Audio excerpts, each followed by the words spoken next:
శ్రీమాత్రే నమః. శివాయ గురవే నమః. శ్రీమాతా శ్లోక సాధనకు స్వాగతం అండి. ఒక శబ్దం కేవలం ఒక శబ్దమే అంతటి విశాల యుద్ధానికి సంకేతం అవుతుంది అంటే నమ్మగలుగుతావా? కౌరవ సైన్యంలో ఉప్పెన్నలా ఎగిసిపడిన శబ్దాలు. ఆ శబ్దం వెనుకున్న ధ్వని భయానికి కాదు, బలానికి. ఈరోజు మనం వినబోయే శ్లోకం శబ్దంతో ప్రారంభమైన యుద్ధ గాథను చెబుతోంది. 1వ అధ్యాయము 13వ శ్లోకము.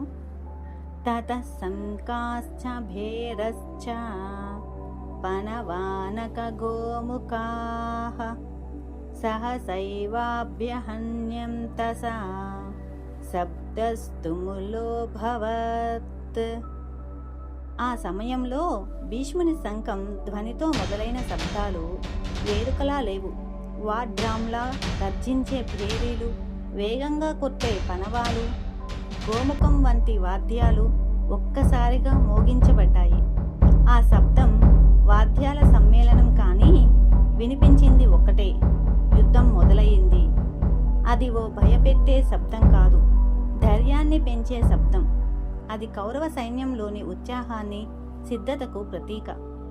ఈ శ్లోకం మనకు గుర్తు చేస్తుంది ఒక్కటే: ప్రతి ప్రారంభం ముందు ఉండే సంకేతాలు, శబ్దాలు సంకల్పాన్ని, ఉత్సాహాన్ని తెలియజేస్తాయి.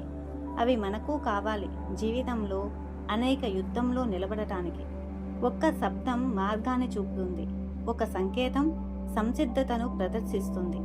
ఈరోజు మనం ఎటు పోతున్నామో తెలుసుకోవాలంటే మన హృదయం లోపల ఉండే శబ్దాన్ని వినాలి. జై శ్రీకృష్ణ అనే కామెంట్లో రాయండి. శ్రీమాత్రే నమః. శివాయ గురవే నమః. సర్వం శ్రీ లలితార్పణమస్తు.